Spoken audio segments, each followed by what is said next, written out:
कि हमें हमारे जल जंगल ज़मीन को बचाने के लिए हमारे आदिवासी सरकार होने के बावजूद इस प्रकार से आंदोलन करना पड़ रहा है। ये बहुत ही बड़ा दुर्भाग्य की बात है। एमएलए रहते हुए, मंत्री रहते हुए यहाँ एसडीओ डंडा चलाएगा, थाना वाला कानून कार्रवाई करेगा, डीसी सुनवाई नहीं, मेमोरेंडम नहीं, आदेश देने आया है। या तो आप ये काम बंद कर दो, अन्यथा आने वाला समय आपके लिए खराब। फॉरेस्ट विभाग का बाप का जमीन है। समता जजमेंट ये कहता है कि ना केंद्र का ना राज्य का 1 इंची जमीन है, तो फॉरेस्ट विभाग कैसे ये दावा करता है? जहाँ तक जंगल का मामला है, जो जंगल मामला, ये जंगल जो है ना, फॉरेस्ट एक्ट 2006 में प्रावधान है कि ग्राम सभा को अधिकार दिया गया है कि जमीनी पट्टा मिलेगा वन विभाग से, और गांव के लोगों के लिए जो फुटबॉल मैदान हो, ग्राम सभा का भूमि हो, ये तमाम, इसीलिए ग्राम सभा कहा गया कि लोकसभा से भी ऊपर, विधानसभा से भी ऊपर सर्वोच्च सभा ग्राम सभा है। और यही समर्थन नहीं, लड़ाई को अगुवाई करने के लिए सूर्य सिंह बेसरा जी यहाँ उपस्थित हैं।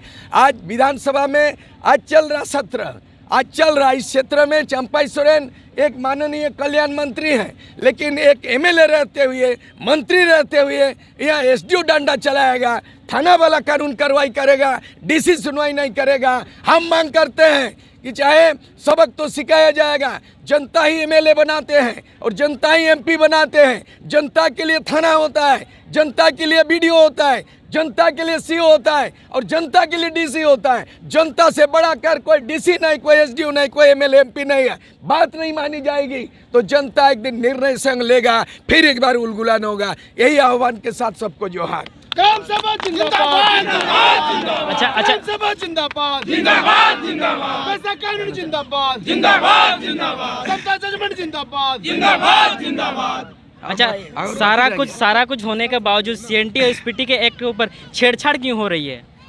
किसका दबाव है? उन माने अज्ञानता का अभाव है। हमारा विधायक विधायिका, हमारा सांसद तो पार्लियामेंट का बात है, यहाँ तो झारखंड में एमएलए का बात है। सीएनटी एक्ट जो है, सीएनटी एक्ट का नियम है कि जमीन तो ट्राइबल, लेकिन ट्राइबल सीएनटी एक्ट रहते हुए आप उद्योग को क्यों दे रहे हो? वही तो, किसका दबाव पड़ रहा है इस सब में? दबाव तो सरकार के दबाव है। सरकार जमीन बेच रही है, सरकार माइनिंग बेच रही है, और सरकार आदिवासी मूलवासी के अधिकार को हनन कर रही है। सरकार तो कहती थी कि जब मैं सरकार में आऊंगा हर साल 1 लाख नौकरी दूंगा। तो ये तो एसटी जो सरकार में बैठी है वो भी एसटी है, आपका सांसद विधायक सब एसटी हैं, ग्रामीण भी एसटी हैं। तो एसटी के ऊपर काम क्यों नहीं हो रहा है? ये सरकार नाकाम सरकार है, ये विफल हो चुकी है। 2024 सामने में है, जनता सबक सिखाएगी, परिवर्तन करेगी, विकल्प तैयार करेगी। जब जनता का हित नहीं होगा तो जनता के हाथ में इतनी बड़ी ताकत है, 5 साल में वो ताकत आता है कि जनता मतदान के जरिए, जनता में वो ताकत है, वो विधायक बदल सकते हैं, सांसद बदल सकते हैं, सरकार बदल सकती है। 2024 ज़्यादा दिन नहीं, इंतजार कीजिए कि इन लोगों को सरकार का जाइए, नाकाम साबित हुआ सरकार को हटाओ और दूसरा विकल्प लाओ, यही संकल्प चल रहा है। अच्छा, इस तरह जो कामें हो रही है, किसको फायदा पहुंचाने के लिए? इंडस्ट्रियल एरिया को पहुंचाने के लिए, अधिकारियों को पहुंचाने के लिए, या कोई नेता को पहुंचाने के लिए इस तरह के काम हो रहे हैं? ये नेता जो एमएलए एमपी नेता हैं, पार्टी के लोग हैं, ये माटी का बात नहीं करता है, ये पार्टी का बात करता है। और सीओ से बीडीओ से लेकर के डीसी तक सब मिली भगत हैं। इस जमीन को बेचने वाला है और तंग होके आज आदिवासी मूलवासी यहाँ के लोग आया हुआ है। ऐसा नहीं होना चाहिए। पंचायत में मुखिया रहते हुए जनता यहाँ क्यों आएगा? पंचायत सिस्टम है। एमएलए रहते हुए एमएलए विधानसभा में आवाज़ उठाएगा। विधानसभा सत्र चल रहा है ना, इनका मामला को विधानसभा उठाना चाहिए। और इसका मतलब विधायक भी फेल, डीसी भी फेल, इसलिए जनता निर्णय लेगी, आने वाला दिन में सबको सबक सिखाएगी। बस यही। शुक्रिया। तो अभी देख सकते हैं कि सूर्य सिंह बेसरा जी से बात की, किस तरह से ग्रामीणों का समस्या है कि सीएनटी एसपीटी के एक्ट को लेकर किस तरह से छेड़छाड़ हो रही है और सरकारी अधिकारियों द्वारा किस तरह से सही डिसीजन नहीं लिया जा रहा।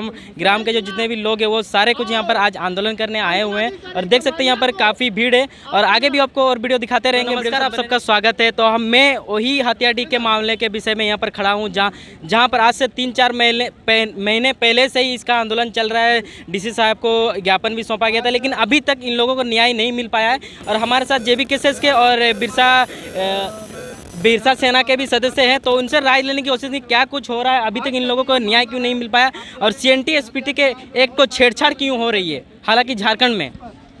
देखिए, मेरा नाम हुआ दिनकर कच्छप, मैं बिरसा सेना का केंद्र अध्यक्ष। ये जो हत्याडी मौजा का जो मामला है, तकरीबन 1 साल पहले ही इनको हम लोगों ने DC को ज्ञापन सौंपा था कि इसमें जांच कर और ग्राम सभा के ज़मीन को चिन्हित कर यहाँ पे जांच बैठाया जाए और किसी भी तरह का कार्य ना किया जाए।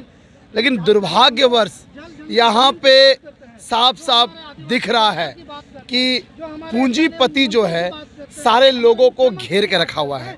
और सबसे बड़ा दुख का बात यह है कि कुछ सप्ताह पहले, 10-15 दिन पहले, जो वहाँ पे धरना पे बैठे हुए थे हत्याडी गांव के लोग और कुछ हमारे साथी बैठे हुए थे, और सोचिए वहाँ पे CO भी आके बात करती है और बात करने के बाद कोई भी निष्कर्ष नहीं निकलता। जबकि हम लोगों का एक ही मांग था कि भैया, उन लोगों ने ये कहा कि ये जियाइडा को हम लोगों ने ज़मीन दे दिया, तो भैया तुम्हारे बाप का ज़मीन है जो आप जियाइडा को दे दिए।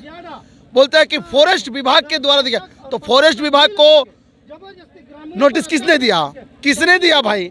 क्या फॉरेस्ट विभाग का बाप का ज़मीन है? समता जजमेंट ये कहता है कि ना केंद्र का ना राज्य का 1 इंची ज़मीन है, तो फॉरेस्ट विभाग कैसे ये दावा करता है? अगर पेशा कानून का अगर हवाला दिया जाए 1996, तो पेशा कानून में ये कहता है कि ग्राम सभा के अनुमति के बगैर 1 इंच जमीन आप ले नहीं सकते हो। तो यहाँ पे आप देख रहे हैं कि किस तरह से विधायक और मंत्री हमारे ही वीर शहीदों का नाम लेके और उनका नारा देके, आज जैसे कि हमारे बैनर में बिरसा मुंडा, बाबा साहेब, तिलका मांझी, इन लोगों का नाम लेके रोटी सेक करके और जनता से वोट लेते हैं और पूंजीपतियों का दलाली करते हैं। ये कैसी राजनीति है आपकी? आप जिस तरह से आप जनता का वोट लेके जनता का भलाई करने के लिए आए हैं कि विनाश करने के लिए आए?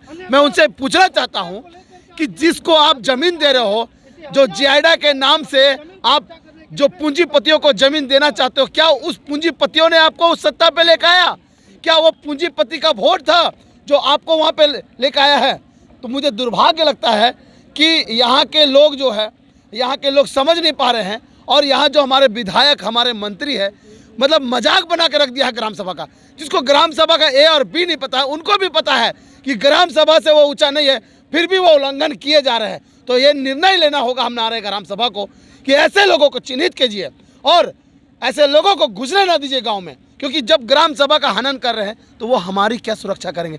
दुर्भाग्य लगता है कि उस दिन जो 144 के नाम पे जो महिलाओं को अंदर किया गया और वहाँ पे जबरन उनको डाल के थाना लेके जाया गया, ये सबसे बड़ा कलंकित हुआ कि ग्राम सभा के लोगों को जो विधायक और मंत्री के आदेश पे, जिसके अनुसार, जिसका कही सुनी पे और वहाँ के आका बैठ के वो जो राजनीति खेल रहे हैं, वो सबसे बड़ा मतलब कहा जाए तो ग्राम सभा का हत्या किया जा रहा है उनके द्वारा।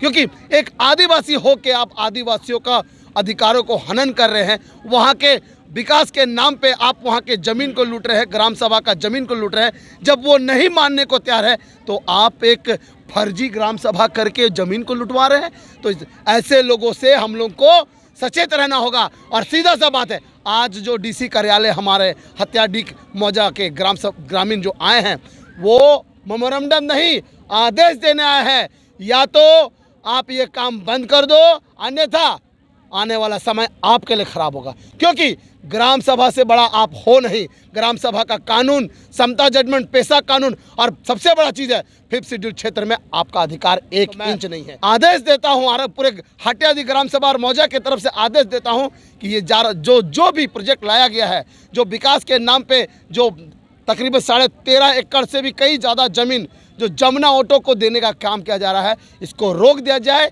एकदम अविलंब रोका जाए। अगर नहीं रोका गया तो उसके बाद जो उलगुलान होगा, इसका जवाबदेही सरकार होगी और यहाँ के जिला प्रशासन होगा। अच्छा, 144 जब लगा था, कहा जा रहा है कि महिलाओं के साथ बच्चों को भी उनके साथ ले जाया गया था थाने तक, ये सही है क्या? ये दुर्भाग्य है और ये बहुत बड़ी कलंकित कि 144 में बच्चों को लेके गया, महिलाओं को लेके गया। क्या सिर्फ वो ग्रामीणों के लिए 144 था? क्या वो पूंजीपतियों के लिए 144 नहीं है? इसका मतलब यहाँ के विधायक और मंत्री बिक चुके हैं और ये बोलते हैं कि हम लोग विकास करना चाहते हैं, तो आप हमारे अनुमति के बगैर विकास कैसे सोच सकते हो? आप ये सोचते हो कि हमसे वोट लेके और हमें ही विनाश करने का प्लान कर रहे हो, पूंजीपतियों को बैठाने का काम कर रहे हो और वहाँ पे जिला प्रशासन का बल ला के हमें डरा के धमका के और 144 लगा के हमारे घर के बच्चों और महिलाओं को लेके जा रहे हो। ये दुर्भाग्य है और ये सबसे बड़ा अफसोस की बात है और शर्म की बात है कि हमारे ही सरायकेला जिला में जो हत्याडी ग्राम सभा, जहाँ के उनके खुद के वोटर्स हैं, वहाँ के जो जिन लोगों ने वोट देके आपको, जो जनता ने आपको बैठाया है, आज उन्हीं पे आप लाठी डंडा और 144 लगा के बच्चों को आप जेल में अंदर डाल रहे हो और महिलाओं को डाल रहे हो। शर्म करना चाहिए आपको।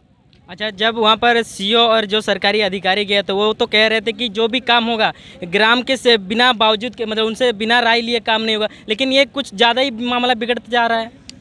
ये जो ग्राम सभा की बात कर रहे हैं, कुछ लोग जो ग्राम सभा का बात कर रहे हैं, ये फर्जी ग्राम सभा करके और यहाँ के लोगों को दीर्घ भ्रमित करके वो ज़मीन को हथियाना चाहते हैं, जबकि वहाँ पे मामला सीधा सा बात है कि वहाँ पे चरगा का जगह है, प्लस वहाँ पे बिजली के खंभे हैं, वहाँ पे मैदान है, वहाँ पे शमशान घाट है और वहाँ पे नदी जाने की रास्ता है और वहाँ जितना जो बड़ा ज़मीन है वहाँ पे हमारे बैल बकरी सब चरते हैं वहाँ पे। और उस ज़मीन को हथियाने के लिए और जिस तरह से सीओ और जितने भी अधिकारी हैं वो बोल रहे हैं कि हम लोग विकास कर रहे हैं, तो वो विकास नहीं है, वो सर्वनाश है और जो सर्वनाश है वो हम होने नहीं देंगे। इसके लिए अगर तीर धनुष भी उठाना पड़े तो गुलान करने के लिए हम तैयार हैं। अच्छा, कहा जा रहा है कि वहाँ पर जो मैदान था, जो बच्चे वहाँ पर खेलते थे, वो भी जबरदस्ती लिया गया। ये डरा धमका के और उनको मतलब ये बोल के कि आपके ऊपर में केस हो जाएगा। अरे केस करना है, जेल में डालना है, फांसी में डालना है, डाल दो। इतिहास गवाह है कि हमने खून दिया है तब ये जाके हमें ये माटी मिला है। ये कहीं बपौती, ये कोई दलाली नहीं मिला है, कोई भीख में नहीं मिला है, क्योंकि उन लोगों को लगता है जो बाहर से आए हुए लोग जो आज हमारे ज़मीनों पे कब्जा करने के लिए हमारे ही कानून को छिन भिन्न कर रहे हैं, तो उस कानून का भी जो तोड़ फोड़ किया जा रहा है और जिसका कानून का उल्लंघन किया जा रहा है, हम उनके खिलाफ भी केस करेंगे और हो सके तो उनके खिलाफ रोड में उलगुलान होगा। अच्छा, तो अभी हम लोग बिरसा सेना से मेंबर के साथ बात किए, वो सारा कुछ बताया कि किस तरह से झारखंड में झारखंडियों के साथ ही अत्याचार हो रहा है और एसटी जो हमारे जो आदिवासी सरकार बैठी हुई है वो भी जो ग्रामीणों का समस्या है वो भी आदिवासी है, लेकिन कहीं ना कहीं सरकार पूंजीपतियों के लिए काम करी, ना कि ग्रामीणों के लिए काम करी। तो जेबीके का हमारे साथ सदस्य जुड़े हुए हैं, उनसे कुछ चर्चा करेंगे क्या कुछ इन ग्रामीणों के साथ अभी तक हुआ है। जो इन दिन जेबीके वहाँ पर 4 से 5 दिन वहाँ आंदोलन किए हुए थे, लेकिन अभी तक इसका कुछ संक्षेप निर्णय निकल के नहीं आया। क्या कुछ कहना चाहेंगे? देखिए, आज बड़ा दुर्भाग्य का विषय है, झारखंड प्रदेश में जो 15 नवंबर बाबा बिरसा के जन्मदिन पर आज झारखंड अलग प्रदेश बना। आज जिस बिरसा बाबा ने जल जंगल ज़मीन बचाने के लिए अपना सर्वस्व न्यौछावर कर दिया, जिसके कारण से आज हमें CNT एक्ट जैसी धाराएं मिली। आज झारखंड के में ये स्थिति बन गई है कि हमें हमारे जल जंगल ज़मीन को बचाने के लिए हमारे आदिवासी सरकार होने के बावजूद इस प्रकार से आंदोलन करना पड़ रहा है। ये बहुत ही बड़ा दुर्भाग्य की बात है। आप समझ सकते हैं, आप तो खुद कवरेज कर चुके हैं कि यहाँ पर हत्याड़ी का मामला कितना गंभीर है। हमारे ऊपर हमेशा आरोप लगता है कि कुछ बाहरी लोग आ करके यहाँ के लोगों को दिग्भ्रमित कर रहे हैं। तो उनको मैं स्पष्ट बता देना चाहता हूँ कि ये जितने लोग आए हैं ये क्या बाहरी लोग हैं? आप लोग केवल अपना राजनीतिक रोटी सेंकने के लिए वहाँ पर काम कर रहे हैं। वहाँ कुछ चंद दलाल ऐसे व्यक्ति हैं जो अपना पॉकेट भरने के लिए इनका जो है इनका सर्वस्व बेच दे रहे हैं। आप समझ सकते हैं, जिस फुटबॉल मैदान पर यहाँ की पीढ़ी दर पीढ़ी अपना सांस्कृतिक कार्यक्रम करते हुए जिस रास्ते से यहाँ के पीढ़ी दर पीढ़ी शमशान को गए हैं, उस रास्ते को, उस फुटबॉल को जियाडा के नाम पर अतिग्रहण किया गया है। आप समझ सकते हैं कि बहुत ही बड़ा ये चिंतनीय विषय है। और अभी अगर हम लोग नहीं जागते हैं तो आने वाले समय में झारखंड में देखना सारा कुछ लुटाने के लिए कुछ नहीं बचेगा। मैं स्पष्ट कहना चाहता हूँ आपके चैनल के माध्यम से स्थानीय मंत्री को, हमारे मुख्यमंत्री जी से, कि जो भी हत्याड़ी का मामला है उस मामला पे आप संज्ञान लें।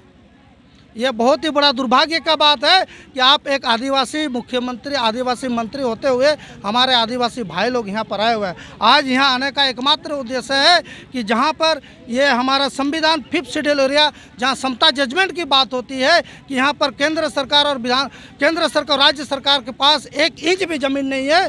जिस समता जजमेंट, चाहे वेदांता जजमेंट हो, 5th शेड्यूल एरिया जहाँ पर हमारा पंचायत अधिनियम बनता है, उसके अंतर्गत जब तक ग्राम सभा से कोई भी आप पारित नहीं करते हैं, बिना ग्राम सभा से एनओसी लिए आप कुछ भी जो है वहाँ पर विकास के नाम पर उद्योग नहीं लगा सकते। लेकिन आज वहाँ पे ग्राम सभा का हनन करते हुए आप देखेंगे तो किस प्रकार से ज़मीन को लूटा गया है। आज हम लोग यहाँ जितने भी लोग आए हैं, इनको साथ देने के लिए आए हैं, हत्याड़ी गांव के लोगों को।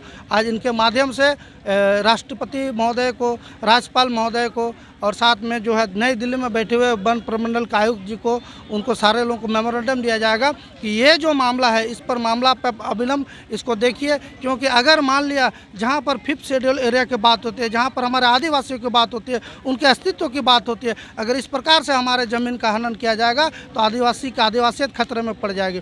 तो मैं बस यही कहना चाहूँगा आपके चैनल के माध्यम से कि तमाम जितने भी लोग हैं, आप लोगों को जागना होगा, आपको समझना होगा कि झारखंड 23 वर्षों के झारखंड में अभी वर्तमान समय में विशेषकर विकास के नाम पर आदिवासी मूलवासियों के ज़मीन को लूटने का काम किया जा रहा है। इससे हमें बचना है, इससे लड़ना है, अन्यथा हमारा जो है अस्तित्व समाप्त हो जाएगा। ऑफिस में जो हथियाड़ी गांव के जो मूल समस्या है, ज़मीन का समस्या है, इन लोगों ने विगत 1 साल पहले एक रेजुलेशन लिया, ग्राम सभा लिया, और उसका संज्ञान अभी तक डीसी नहीं लिया। बल्कि उन लोग अपने अधिकार के लिए जो इन लोग अपना धरना में बैठा, भूख हड़ताल में बैठा, तो उल्टा 144 लागू कर दिया, जहाँ पे धरना स्थल पर सीओ सुनवाई नहीं किया। जो वो सर्किल ऑफिसर ज़मीन का मामले में अधिकारी होते हैं, एसडीओ होते हैं, फिर डीसी होते हैं। मामला ये है ग्राम सभा का कि आज तक जो है ना, ग्राम सभा का अधिकार डीसी को क्यों मालूम नहीं है। जो आज पहले आइडा था, आज वो जियाडा कर दिया और उन्होंने ज़मीन अधिग्रहण किया। ज़मीन अधिग्रहण के बारे में नियम है, उसके लिए भी औद्योगिक नीति है। औद्योगिक नीति, भारत सरकार का औद्योगिक नीति 1913 में, उसको अध्ययन करना चाहिए डीसी को, एसडीओ को, सीओ को। उसके बाद भूमि अधिग्रहण, लैंड एक्विजिशन एक्ट अलग है। दूसरी बात, यहाँ सीएनटी एक्ट भी है। दूसरा चीज़ है, यहाँ ग्राम सभा का अधिकार है। सबसे पहले जो यहाँ डीसी के जो इतने लोग आए हैं प्रदर्शन करने के लिए, मांग लाने के लिए, ये भीख मांगने के लिए नहीं आए, ये जानकारी देने आए हैं कि रियाडा जो है या जो जियाडा जो ज़मीन अधिग्रहण किया, बिना ग्राम सभा का अनुमति का, बिना एनओसी का कोई भी उद्योगपति, कोई भी इंडस्ट्रियलिस्ट, कोई भी सरकारी योजना लागू नहीं हो सकता। ये नियम ग्राम सभा के अधिकार। ग्राम सभा का मतलब माने वो पंचायत वाला ग्राम सभा नहीं, गांव का ग्राम सभा ही नहीं, बल्कि पेशा कानून 1996 में ग्राम सभा को अधिकार दिया है। जो अधिकार विधानसभा का अधिकार नहीं है, उतना बड़ा लोकसभा का अधिकार नहीं है, जितना पेशा कानून 1996 के तहत ग्राम सभा को अधिकार दिया है। जो कि विधानसभा को ये अधिकार नहीं है जमीन अधिग्रहण करने का। कानून बना सकता है विधानसभा, लेकिन लोकसभा कानून बना सकता है, सेंट्रल कानून। लेकिन जमीन को लेने का उद्योग के नाम, विकास के नाम से जब तक ग्राम सभा का सहमति नहीं होगा, तब तक पेशा कानून के तक 1 इंच नहीं ले सकता है। पहले ये जानना चाहिए, मीडिया के थ्रू जानना चाहिए कि आखिर पेशा कानून क्या है। ये पंचायत सिस्टम का ग्राम सभा अलग है, ये ब्लॉक ऑफिस में बीडीओ सीओ का अधिकार कम है, ये डीसी ये अधिकार से ऊपर की बात है। पेशा कानून 1996 पेशा कानून जो है सेंट्रल कानून है, और ये लोकसभा सदन से पारित हुआ है। 1996 में जो पेशा बना है, ये संविधान का 73वां संविधान संशोधन हुआ है। ये इसे पेशा कानून नहीं बना। भारत का संविधान का भाग 9 को संशोधन करते हुए, 244(3) को संशोधन करते हुए, माने the panchayat extension to the schedule area, ये 5th शेड्यूल एरिया का कानून अलग है। ये 5th शेड्यूल एरिया ये पंचायत कानून के से अलग है। 5th शेड्यूल एरिया ये एमएलए विधानसभा से अलग है। ये बिल्कुल 5th शेड्यूल एरिया ये परिभाषित करते हैं राष्ट्रपति। राज्यपाल के अनुशंसा पे किसी भी गांव को 5th शेड्यूल एरिया में सूचीबद्ध करने का अधिकार राज्यपाल को होता है, और राज्यपाल निगरानी करता है पेशा कानून पर, और राष्ट्रपति उस पर मोहर लगाता है। ये पेशा कानून भारत सरकार के राष्ट्रपति द्वारा मोहर लगाया गया 1996 में। और तब से ये कानून लागू माना जाएगा। लेकिन भारत सरकार में देख लीजिए, झारखंड सरकार का देख लीजिए, यहाँ का मंत्री को देख लीजिए, यहाँ का संतरी एमएलए को देख लीजिए, यहाँ का डीसी को देख लीजिए। इस कानून से लड़ना, छेड़छाड़ करना बहुत बुरा अंजाम होगा, हम ये चेतावनी देना चाहते हैं।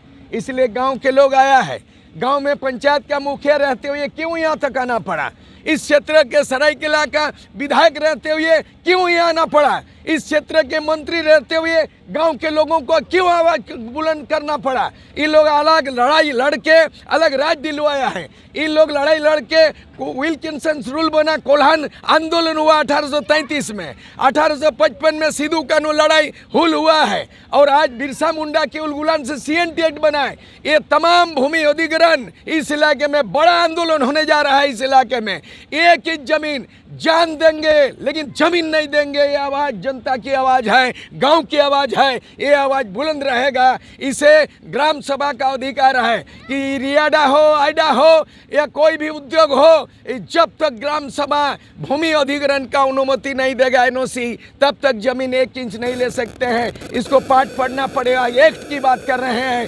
पंचायत अधिकार की बात नहीं करते हैं। CNT एक्ट से जो और नया एक्ट बना है वो है पेशा एक्ट। इसीलिए हम समर्थन के लिए नहीं आए, बल्कि झारखंड में 24 जिला में 13 जिला 5th शेड्यूल अंदर में है, और ये डीसी भी ये कानून को कुछ नहीं कर सकता, ना संशोधन कर सकता, ना छेड़छाड़। डीसी के कानून से भी ऊपर चीज़ है। हाँ, डीसी का CNT एक्ट में, CNT एक्ट मैंने सेक्शन 46 में डीसी को जमीन का एक अधिकार है कि आदिवासी का जमीन आदिवासी को ट्रांसफर कर सकता है परमिशन से। ओबीसी का जमीन ओबीसी ले सकता है जिला लेवल में डीसी के परमिशन से। डीसी जो है ना जमीन का